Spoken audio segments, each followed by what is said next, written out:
economy than transportation. It's an $800 billion business with $5 trillion worth of assets.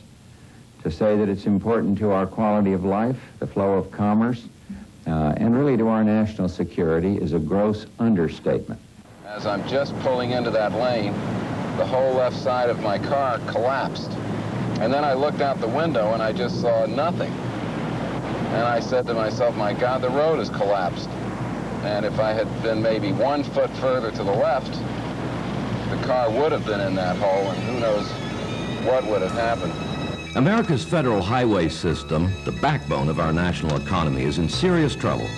This network of highways and bridges comprises only 22% of the nation's total road mileage, yet it carries 81% of all travel done in the United States, more than 1.6 trillion miles per year.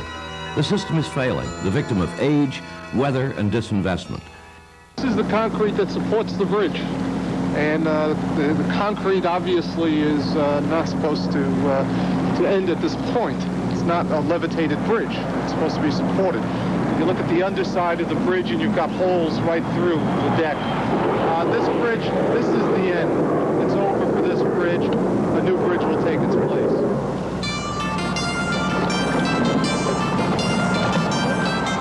The U.S. Department of Transportation's 1989 report to Congress paints a chilling picture.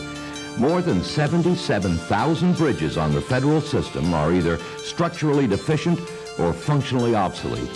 Some engineering experts believe this number is understated. The same report says that more than 40% of the pavement on the federal highway system, nearly 340,000 miles of road surface, is in poor or fair condition and in imminent need of repair. Meeting existing capital needs on the federal highway system, the U.S. Department of Transportation said, will require a 20-year, $40 billion annual investment, about $25 billion per year more than current federal spending. Heading west is slower than normal. Delays beginning near the interchange of the Baltimore-Washington Parkway, continuing beyond College Park, and ahead more with Paul Wagner. The problems caused by the deterioration of the federal highway system are becoming more apparent every day. Increased vehicle traffic, poor road surfaces, and limited capacity are contributing to serious congestion, air pollution, wasted fuel, and safety hazards. Today, 86% of all American employees commute to work by private vehicle. That's up almost 17% since 1960. And we now face significant rush hour traffic on 65% of the urban interstate mileage. Without improved capacity and better traffic management, this situation won't get much better, because the level of traffic on the federal highway system is expected to grow 2 to 4% per year. According to the federal government, the nation wastes 1.25 billion hours and 1.38 billion gallons of gasoline each year in traffic congestion on limited access highways.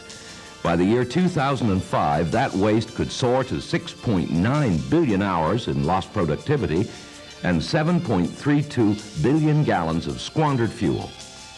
To put this cost in perspective, consider that a worker who is delayed by just 10 minutes each way during 45 years of commuting wastes the equivalent of 2 working years. We got into this situation through disinvestment.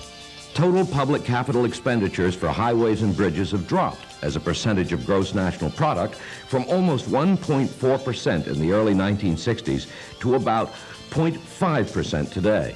Over the same time period, traffic using the system increased nearly 5-fold. Inflation has also been a hidden factor. Between 1959 and 1988, the U.S. inflation rate, as measured by the Consumer Price Index, rose 306.5%. Yet the federal gasoline user fee, which along with the diesel fuel user fee is the primary source of funding for federal highway system improvements, has increased only 100%, from 4 to 8 cents per gallon in 1982. An additional 1 cent per gallon is collected for mass transit assistance. Assuming a moderate future inflation rate of 4% per year, the federal gasoline user fee would have to increase to 26 cents per gallon by the year 2000 just to maintain its 1959 purchasing power. The fact is, the condition of our highways and bridges is now forcing Americans to pay a hefty hidden tax. The Federal Highway Administration says, for example, that trucking costs shoot up by 6.3 cents per mile when highway surface conditions drop from good to fair.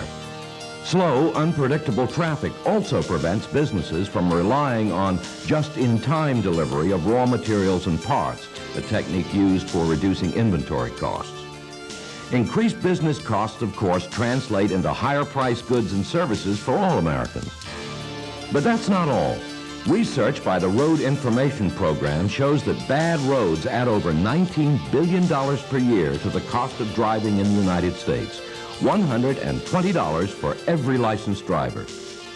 Economists at the U.S. Department of Transportation estimate that if our highways are allowed to continue to deteriorate, by 1995, the U.S. economy could potentially miss out on increases of 3.2% in gross national product, 5.9% in disposable income, 2.2% in employment, and 2.7% in manufacturing productivity.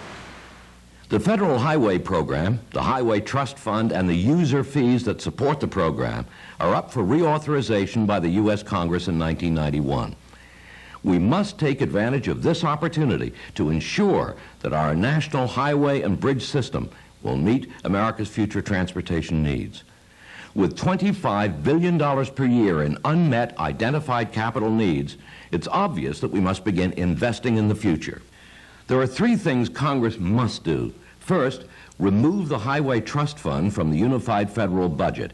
This will guarantee that user fee revenue paid into the Highway Trust Fund is not used to mask the size of the federal deficit. Second, ensure that all of the money that has been collected for the Highway Trust Fund is spent in a timely manner. And third, increase the federal highway user fees to the level necessary to meet the capital needs identified by the U.S. Department of Transportation. America is literally at a crossroad. We can continue to ignore our serious and growing highway and bridge problems, or we can choose to make the investment that is necessary to rebuild and expand our national highway network to meet future demands. Good roads save lives, improve productivity, enhance competitiveness, and reduce pollution-causing, energy-wasting traffic congestion. In short, they're an investment in the future. Together, let's build a better America through transportation. The time to act is now.